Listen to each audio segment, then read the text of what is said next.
CIM, votre syndicat, a pris conscience de la nécessité d'une couverture adaptée à cette profession et elle a contacté les principales compagnies qui opèrent dans le domaine de la responsabilité civile professionnelle.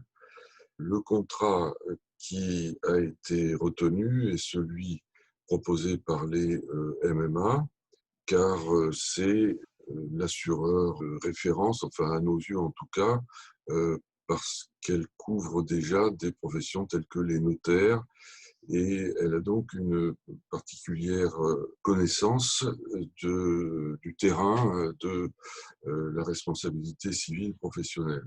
C'est de plus en plus d'ailleurs un terrain à part dans lequel enfin, une sorte de spécialité émerge tant du côté de l'assurance que des juristes qui s'occupent de questions de responsabilité. Alors, les risques que le médiateur peut rencontrer, eh bien, c'est d'abord ceux liés à son exercice professionnel entendu de façon stricte. Et donc, le principal chapitre des risques assurés, c'est la responsabilité civile professionnelle. En tout cas, lorsque une personne n'est pas satisfaite de ce qui s'est passé, eh bien, elle va pouvoir aussi tenter sa chance, en somme, pour faire financer un risque qu'elle n'avait pas prévu ou une perte qu'elle subit. Et évidemment, dans ce cas-là, tous les professionnels qui ont été concernés par son dossier vont être mis en question, et dont le médiateur de plus en plus. Et par conséquent, là encore, lorsqu'on est couvert par une sérieuse police d'assurance, eh bien, on dort beaucoup plus tranquillement et on est sûr qu'on s'en sortira bien mieux. Alors, ces risques, ils doivent se situer dans le domaine précis de la profession de médiateur. J'entends que si donc un conseil est délivré à l'occasion de la médiation, là, la police ne pourra pas couvrir votre responsabilité parce que vous n'êtes pas conseil. Le médiateur n'a pas la capacité, ce sont les juristes en matière juridique, et puis dans les autres domaines, eh bien, il y a également des professions instituées.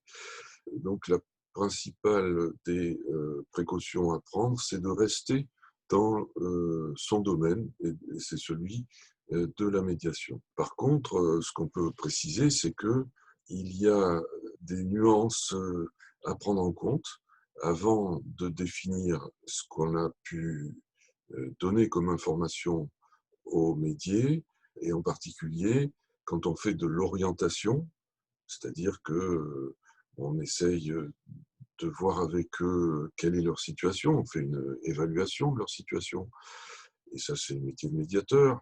Bien, on cherche à s'assurer que la médiation est la bonne formule à retenir, et que s'il y a d'autres idées qui doivent être prises en compte, eh bien, on fait une espèce d'orientation, et justement, donc le médiateur va pouvoir suggérer de prendre contact avec un professionnel du droit qualifié, ou avec, par exemple, des experts ou d'autres professions. En opérant cette orientation, ça n'est pas du conseil, c'est une orientation. Le conseil, c'est lorsque réellement on opère une analyse de la législation, du droit existant, et qu'on donne en somme à la personne un éclairage définitif, orienté, motivé. Là, on fait du conseil. Et ça n'est pas le métier du médiateur. Mais lorsqu'une partie va chercher à financer sa perte, eh bien, rien ne lui interdirait, par exemple, de dire « Ah, j'ai reçu un conseil du médiateur et ce conseil s'est avéré erroné ». Donc, la prudence la plus grande s'impose sur ce terrain pour ne pas encourir ce reproche lorsqu'il y a une information juridique ou dans un autre domaine qui est déterminante dans la situation, eh bien, c'est un professionnel qualifié que vous devez demander, enfin, que les personnes prennent contact avec lui pour résoudre ce questionnement. Il y a d'autres points qui sont couverts par la police qui vous est proposée. Ce sont tous les dommages qui peuvent être liés aux agissements du médiateur, à ses locaux ou à ses équipements. C'est ce qu'on appelle la RC exploitation. Et évidemment, tout ce qui vous environne dans votre exercice professionnel, eh bien, peut être à l'origine de dommages subis par les visiteurs. À noter que lorsque vous travaillez avec des salariés ou des co-médiateurs, ceux-là sont également couverts par la police dans la mesure où ils contribuent à votre propre prestation.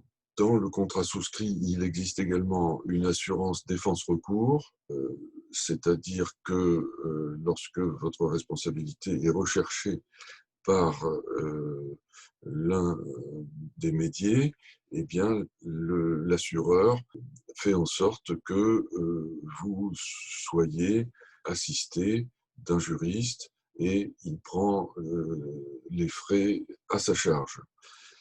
Également, en cas de recours pénal, eh bien, l'assureur va prendre à sa charge les frais de votre défense. Mais là, donc, on est bien au pénal dans ce cas particulier. Sont également couvertes, alors bien que pour les médiateurs, en fait, il n'y a pas beaucoup de documents qui circulent, ni d'archives, on a quand même un exercice qui est beaucoup plus léger à cet égard que d'autres professions. Mais néanmoins, la reconstitution d'archives et de supports d'information, lorsqu'ils sont détruits par accident ou maladresse, elle est couverte également. Alors ça peut se produire lorsque pendant le cours de la médiation, eh bien, il nous est confié une clé USB ou certains documents, et puis que bon, ce soit des exemplaires uniques. Là, donc l'assurance couvrirait la reconstitution des informations et des documents donc, qui auraient été perdus.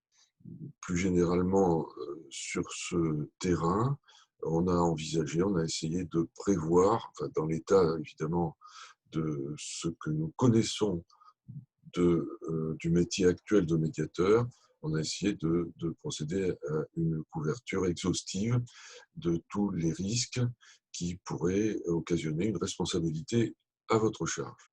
À noter un mécanisme particulier dans les contrats d'assurance, ce sont les clauses d'exclusion.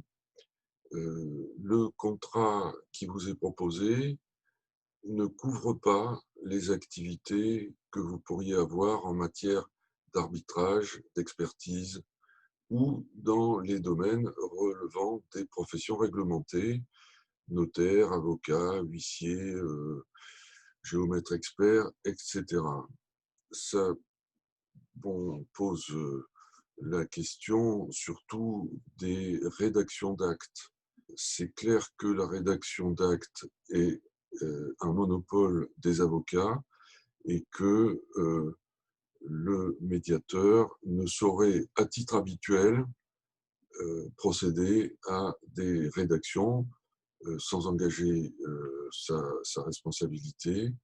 Mais si il s'avérait que l'acte que vous avez rédigé relève du monopole des avocats, eh bien la police d'assurance ne pourrait pas couvrir des responsabilités qui proviendraient d'une erreur dans le conseil ou la rédaction de cet acte. À noter aussi que pour que vous soyez couvert, cette assurance prend effet à la date de votre souscription et ne couvrirait naturellement que les dossiers que vous avez entamés après cette souscription.